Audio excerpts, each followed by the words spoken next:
Kami po ay isang galing sa Mindanao. Nandito po lahat kami nasa likod namin ng mga muro. Kung maaari po, palayasin ninyo, pauwiin ninyo sa Davao ang aming presidente na Duterte. Nakikiusap po kami, Allahu Akbar! Kasi kung hindi niyo pauwiin sa Davao, may mangyari. Nasa runway pa yung aeroplano. Pero nasa loob ang ating Pangulo. Ang hirap ng dating Pangulo, no? Sa puso natin, siya pa rin. Duterte pa rin! Pinakamasayang alaala, siya pa rin. Tandaan natin kung ano yung ginawa niya sa atin. At kung paano tayo binibigo ng administrasyon ngayon. Ito lang, pakaliit na nga ng kaligayahan natin. Hindi na nga nila pinansin yung problema sa pagkain. Hindi pinapansin yung problema sa kakulangan ng trabaho. Hindi pinapansin yung problema sa mga pinatigil na mga tren. Hindi pinapansin ang kahirapan ng buhay. Ang pagdami na naman ng krimen, ng droga sa kalye. Ang mga anak natin takot na naman maglakad sa kalye sa gabi. Bumalik na po ang holdapan. Cellphone snatching.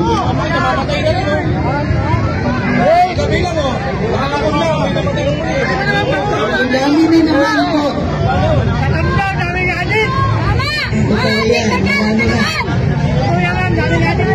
Ano ba naman yung protektahan nila tayo?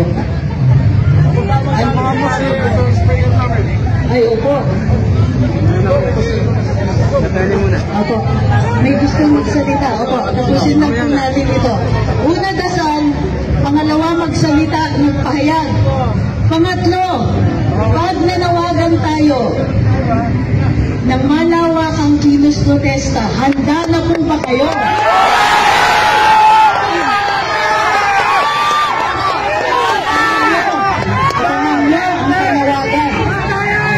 Abangan nyo ang panawagan. Sa ngayon, hindi pa kami nananawagan kasi nandyan pa yung aeroplano. Nandyan pa yung aeroplano.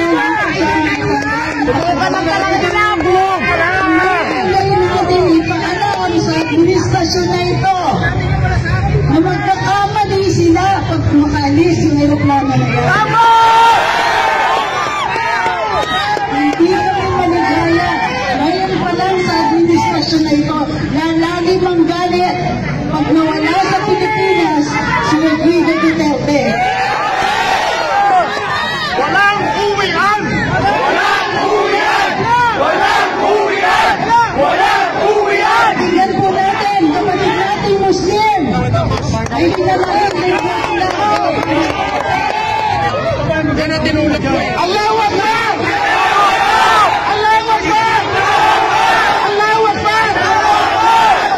Kami po ay nakikiusap sa gobernong mga na dapat sana ilabas ninyo na si Duterte. Palayain ninyo na. Kami walang kasalanan niyan si Duterte. Nakikiusap po kami ng mga muro na nag-rally sa bawat sulok sa Pilipinas para lang ipalabas ninyo si Duterte kasi walang kasalanan. Kami po ay isang galing sa Mindanao. Nandito po lahat kami nasa likod namin ng mga muro. Kung maaari po, palayasin ninyo, pauwiin ninyo sa Davao ang aming presidente na Duterte. Nakikiusap po kami, Allahu Akbar! Kasi kung hindi niyo pauwiin sa Davao, may mangyari. Mahal namin si Duterte, siya po ay may dugong uro. Alam ninyo na kami po ay nasasaktan. Bakit ninyo ginagawa?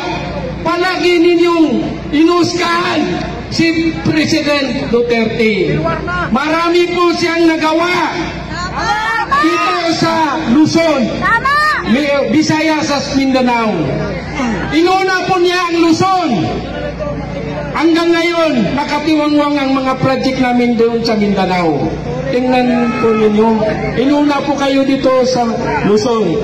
Kayo po, ngayon, labas na tayo lahat.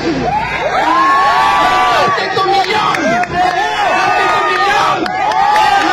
Boto! Kay Duterte! Labas na kayo!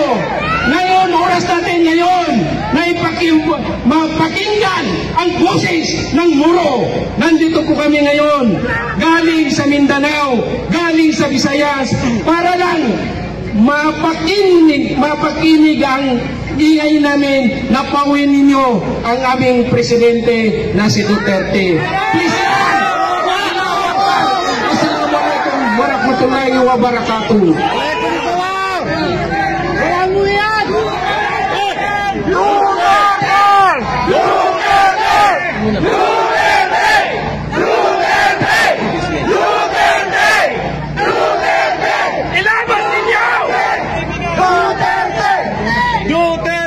Ito po si Chairman Ronald Cardema ng Duterte Youth Party List.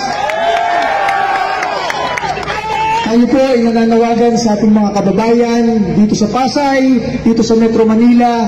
Kung kayo po ay nagmamahal at sumusuporta sa ating Pangulo, samahan niyo po kami ngayong gabi dito po sa Gate 5 ng Villamor Air Base para maipakita ang pagmamahal at pagsuporta ng napakaraming Pilipino sa pinakamamahal na Pangulo ng Pilipinas, Rodrigo Duterte. Sa ating po mga kasamahang pulis, alam natin, minamahal rin nila si Pangulong Duterte. Dinoble ng Pangulong Rodrigo Duterte ang kanilang sweldo. Tinulungan sila sa paglaban sa mga terorista NPA. Kaya naiintindihan natin ang kanilang sitwasyon ngayon. Nandyan sila, pero kanina meron mga pulis na naiiyak dahil mahal rin nila si Pangulong Rodrigo Duterte. Kaya tayo po dito, tayo po ang magsalita para sa ating mga kasamahang pulis at sundalo na hindi makakilos ngayon at napipilitan lamang sa kanilang ginagawa. Tayo po ay nananawagan sa ating mga kababayang Pilipino na sumama dito sa peaceful gathering po natin para maipahayag ang ating pagmamahal sa isang Pilipino na ngayong gabi ay tinatangka ibigay sa mga dayuhan. Yung ICC na yun nga mismo ay tinanggihan ni Pangulong Trump ng Amerika, binan sa Amerika. Bakit tayo? Ibinibigay pa natin mismo sa ICC ang isang kababayan natin. Hindi lang isang kababayan, isang Pilipino na naglingkod ng maayos, mahal na mahal ang bilyong-milyong Pilipino. Ang isa-isang presidente ng Pilipinas na tinulungan tayo labanan ng mga terorista at kriminal at terorista NPA sa ating bansa.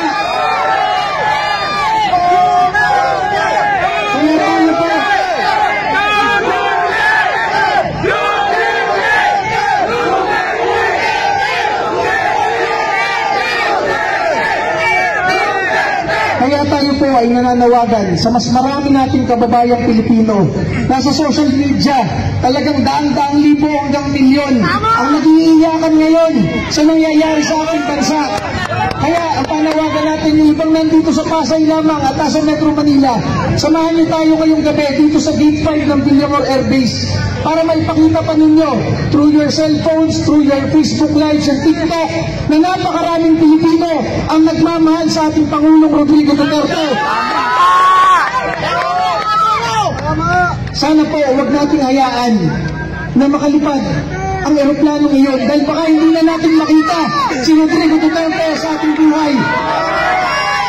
Sana po yung mga nagmamatsyag sa media ngayon, nasa na yung TRO, kung nakalipad na ba yung aeroplano, sana po banggitin nyo dito sa unahan para tayo po ay organisado sa ating ginagawa ngayong gabi kung ano susunod nating hakbang. At tayo po ay nagpapahayag ng suporta sa ating pangalawang Pangulo Sara Duterte. Alam natin malungkot siya ngayon sa nangyayari. Pero ma'am, nandito ngayon ang maraming Pilipino, ang milyong-milyong Pilipino buong bansa, nagmamahal sa inyo at sa Pangulong Rodrigo Duterte, kahit nagpalimbingan ng mga senador at mga kongresista, ang mga Pilipino ay hindi napalimbing.